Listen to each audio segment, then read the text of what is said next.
Welcome to Notebook Summaries. Today we're uncovering the incredible story of a legendary river that literally vanished from the map. It's a river that's become a subject of myth, intense scientific debate, and even national pride. We're talking about the lost river, Saraswati. For thousands of years, ancient texts like the Rig Veda have talked about this mighty river. It wasn't just a river, it was revered, seen as the cradle of civilization and the very lifeblood for the early Vedic people in northwestern India. And that's the central question, isn't it? The one that's puzzled historians, scientists, and archaeologists for over a century. Was this a real, physical waterway that actually shaped history, or was it all just a myth, a metaphor for something else? Okay, let's dive into this. We're going to trace the Saraswati's unbelievable story, starting with the ancient legends, then jumping into the modern scientific hunt. We'll explore the civilization it supported, figure out why it vanished, and finally look at the powerful legacy it leaves behind today. So first up, let's get a handle on why this river is so important in the first place. To do that, we've got to go way back to some of the earliest scriptures in Hinduism. So in the Rig Veda, which is one of the world's oldest religious texts, by the way, the Saraswati isn't just water, she's a goddess. The texts paint this picture of a massive, powerful river, calling her the mother of all rivers. It was right there, on her banks, that this early Vedic culture is said to have blossomed. And get this, the name itself is a huge clue to just how big it was. Saraswati literally means the one having lakes. This suggests a river system so vast that it was connecting all these different lakes and pools. We're talking about a waterway of truly epic proportions. All right, now let's see how modern science took this ancient legend and started a high-tech search for what you could call a ghost river, buried right under the sand. For the longest time, physical proof was hard to come by. But then, in the late 20th century, the first solid clues didn't come from digging in the dirt. Nope. They came from scientists looking down on the Earth from orbit.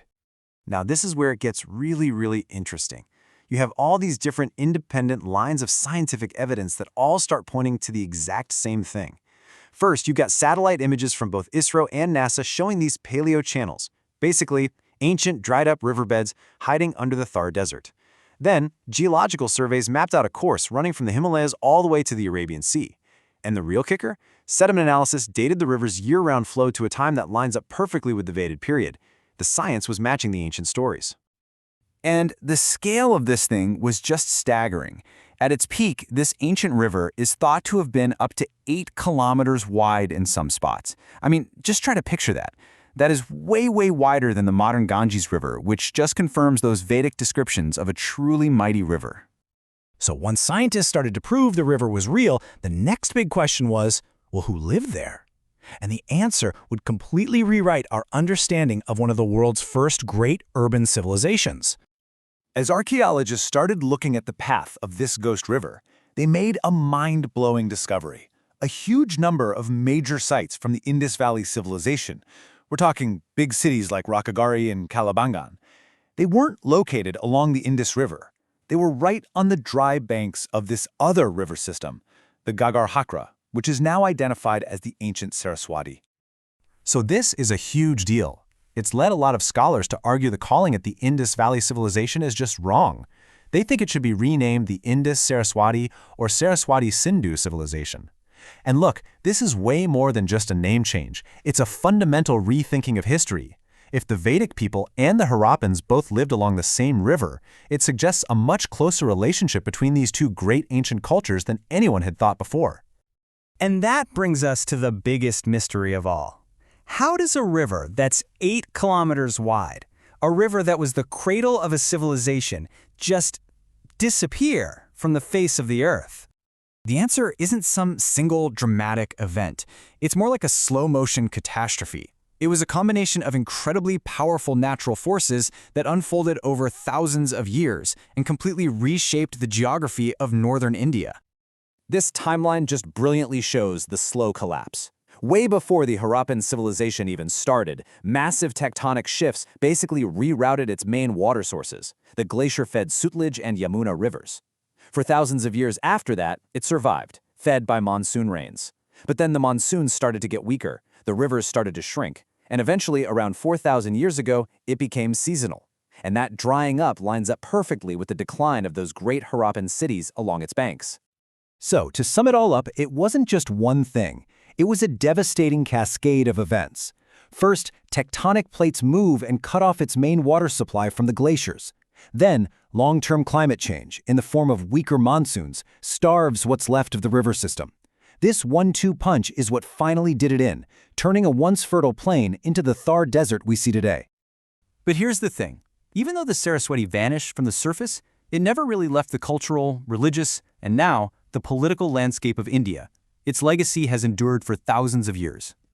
The river basically transformed. It achieved this metaphysical form, becoming an unseen underground river that's believed to join the Ganga and Yamuna at Prayagraj.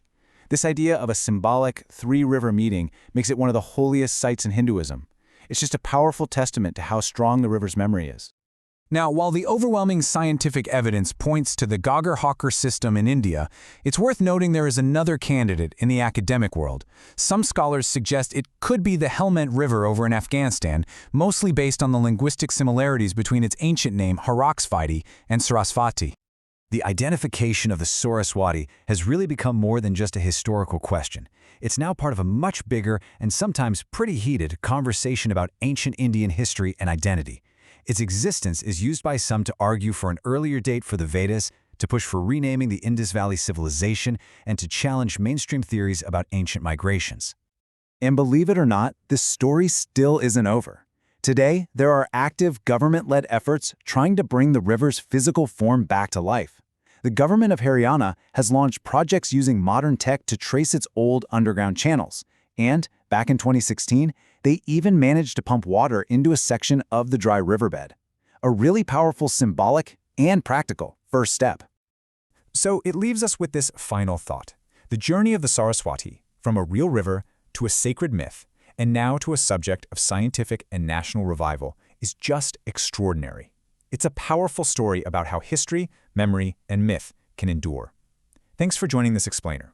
Be sure to check out the other videos in our South Asia History playlist and subscribe to Notebook Summaries.